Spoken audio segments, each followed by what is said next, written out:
Above Muladhara is the second chakra, Swadhisthana. It is very closely related to Muladhara, located along the spine in the coccyx or sacrum, and within the body it is associated with the urinary and genital organs, bound in the front by the pubic symphysis. It is also associated with the sense of taste, and thus the tongue, the element of water, and it controls our desires, our likes and dislikes, and our creativity. It is in charge of Vijnana, the circulating force, and thus its energies are constantly flowing. Sva means one's own, and Adhisthana means dwelling or residence. So you could translate Swadhisthana as one's own favorite resting place. In some traditions, Swadhisthana and Muladhara are considered as one chakra and subsume both their qualities. In regards to Kundalini, it is very easy for her energy to rise up just a little to this center, and some would say she used to lie dormant here before mankind fell into a lower state. If Muladhara represents the physical, animalistic self, Swadhisthana is the realm of the unconscious mind. So it is here where all of our hidden urges lie, just beneath the surface of consciousness. It is the realm of dreams and desires. When Swadhisthana is awakened and functioning well, we are in mastery of our creative potential, effortlessly creating beauty with grace in our lives. When Swadhisthana is disturbed and underdeveloped, our primal urges will drown us in nightmarish scenarios of karma gone awry. Traditionally, it is a 6-petaled lotus, the petals being of a deep red-orange color. Each petal has a Sanskrit letter written in lightning: Bam, Bum, Mum, Yum, Ram, and Lam. While we took a positive approach in understanding Muladhara's vrittis, a negative interpretation can also hold great meaning as well. Here we find that the vrittis, which means whirlpool, can be distractions or obstacles that pull us off course. So in such a light, we can find indulgence, cruelty, destructiveness, delusion, disdain, and suspicion lurking around the perimeter of Swadhisthana. The yantra is rather complex. The white crescent moon symbolizes water, the chakra's ruling element. This is formed by 2 rings of petals. The outer ring symbolizing that which is conscious, and the inner ring that which is subconscious. The animal residing here is the makara. It's a mythical beast combining the crocodile with a fish. Sometimes people interpret the animal as a dolphin instead, which also has a very similar profile. Makara is actually a blanket term that really just means water beast and takes many forms in Hindu and Buddhist iconography. But almost always features a land animal and a water animal fused together as a chimera. It is this dual nature that reflects the conscious and subconscious nature of the chakra, and the predatory, fearsome nature points to the type of focus that is required to traverse this fluid environment intact. The unconscious mind is truly infinite, and within its depths lurk the entire accumulation of all of mankind's sanskaras, or karmic seeds. Sanskara, literally impressions, are just that, the lingering impression of the past. Just as you leave a footprint in the sand as you walk, so too are vestiges left of all your actions in the substrate of the mind. They will remain there forever, even after your physical death. They will remain in the collective unconscious, and can follow you to another body. This is where the notion of karma comes from. This is also why almost everyone gets their kundalini stuck in Swadhisthana, one's favorite resting place. It takes an iron-clad willpower to not be distracted or otherwise seduced by the power of past karma, by the power of temptation, and the desire to indulge those temptations. You could spend 1,000 lifetimes trying to quench such a thirst, and still not taste them all. This is not to say all desires are negative. It is desire which motivates an artist to create, a master to teach, and a mother to conceive. birth and rear a child. The trick is to bring consciousness to your desires and refine them to their most brilliant potential. When we see or think of something and say, "Oh, I want that," that's Swadhisthana surgery. That "I want that" urge is thoroughly exploited by advertisers who even know to shroud their product in a sexy veil. When we allow ourselves to be unconscious in our choices and blindly chase desires, this is an unfortunate thing and will perpetuate itself with additional karmas. It's a vicious cycle, and we can just dig ourselves in deeper and deeper and deeper until we are fully entrenched, and very few of us have truly escaped its pull. So, how do we rise above our past? How do we refine our tastes? While I cannot give a quick fix pill, the determined aspirant may do so by bringing the light of consciousness into the cycles of life. Examine with close attention the patterns, and look for angles of attack that will create the largest ripples. One example would be elevating one's tastes in food, choosing to take in food of the highest organic quality only, foregoing all junk food and becoming a vegetarian. Simply by doing so, you are mitigating the negative karma from the slaughter of the animals and the pollution of the environment that eating processed food creates, while also supporting your own health and the health of your community. Another example would be focusing on your fashion tastes. Who actually made this garment? How were they treated and compensated for their handiwork? What is it made out of? Where did that come from?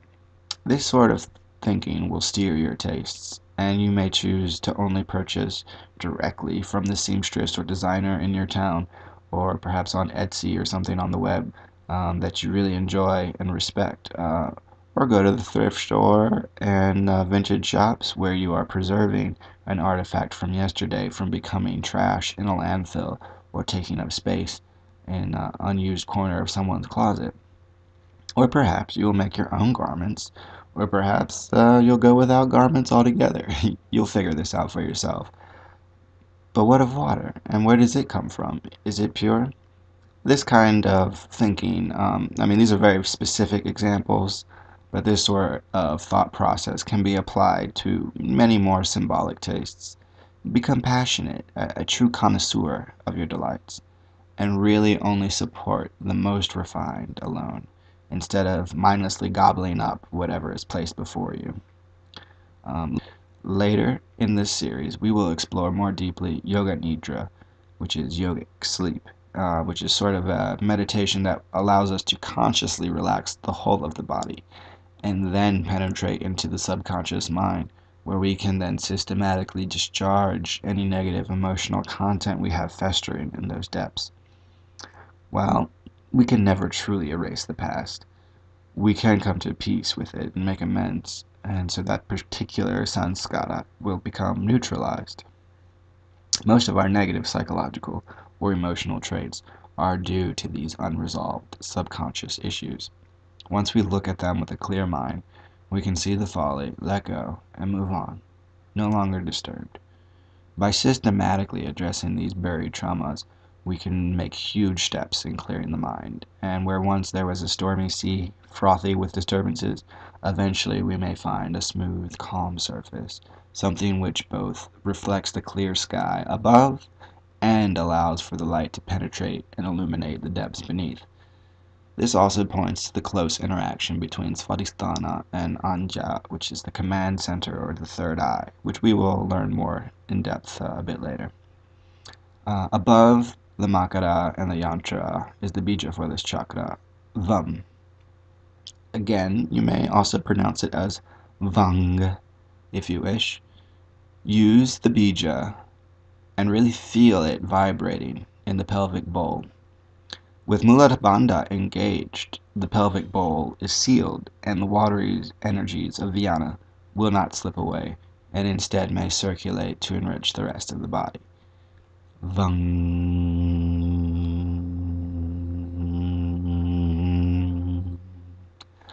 Vam.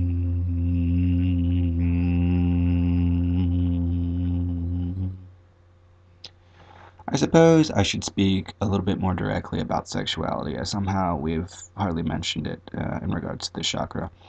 Sexual energy is creative energy. This is easy to understand with regards to human conception and procreation. And while the creation of additional humans is perhaps the most direct manifestation of sexual or creative energy, it is not the only use. Sexual energy cultivated within the body is that Shakti, it is that heat coming out of Kundalini that we spoke of in the previous chapter. And if you just bring Kundalini just up to the second chakra and then spill it right out, well, that's the end of the journey, and the Kundalini goes right back to sleep in the root chakra. We have to cultivate a much deeper respect for sexual energy. That's perhaps one of the most important things that humanity can work on right now. Currently, we are beset by many taboos and religious pressures, karmas and sanskaras, which prey upon us and convince us that sexuality is inherently dirty and shameful and should only be used for reproduction. I could speak more about how this is a brilliant tactic for raising armies to be further indoctrinated and manipulated by these cultural and religious forces, but let us remain focused on the positive spiritual path. Shame and guilt are the greatest blocks in Swadhisthana, the idea being that you should not be using your creative power for your own fulfillment and evolution. While unconscious, unmitigated use of sexuality certainly presents countless obstacles on the spiritual path. The drunken, mindless hookup culture is certainly problematic. A conscious utilization is the foundation of the whole universe. In Tantra, we consider the universe to be a manifestation of the never-ending coitus of Shiva and Shakti, consciousness and matter. And in other stories, Vishnu is the principle of consciousness, and he is lying adrift on the endless sea, dreaming of Shakti, now called Maya or Lakshmi, but still relating to the physical reality. Further still, in ancient Kemet, their creation myth starts with Nu, the anthropomorphized endless sea. All things come from Nu, and to Nu return. Nu is the undifferentiated cosmic quantum soup that contains all possibilities. And from Nu emerged Kepra, or Atum, the first one, who emerged out of a lotus growing out of that depths. And he's kind of bored, so he autofillates himself. He takes his sexual energy from down low to up high, and he spits out all the rest of the gods and what we eventually know as reality. In Sanskrit, a very similar concept, though perhaps less graphic, is it's called Hiranyagarbha, the universal womb or golden egg. This is also seen as a title or form of Brahma, the final aspect of Hinduism's central triumvirate. In Sanskrit, there is also a term called brahmacharya. Some would say this means celibate, and thus espouse the idea that all spiritual development must be founded on celibacy. However, let's break down the word a bit. Acharya means teacher, so brahmacharya could be a teacher in the manner of Brahma. Charya specifically means face or conduct, so maybe brahmacharya would take on the meaning in the conduct of Brahma. So instead of not having any kind of sex at all, what we are really supposed to be doing is having sex in the manner of the gods. So it's all about the mindful utilization of sexual energy. Sex can be sahaja yoga, natural or innate union. We could go on and on and on about this. Perhaps I'll do a series more specifically about Tantra, but for now, we're just taking a tour of the chakras. So you may use this screen to meditate upon using the bija Vam or Vung for as long as you like. When you are ready for the physical exercises, move on to the next video, making sure to pay close attention to the fluid quality of your breath as it moves in and out of your body, and focusing on the graceful transition from one position to the next. You may use the bija internally or externally as you see fit.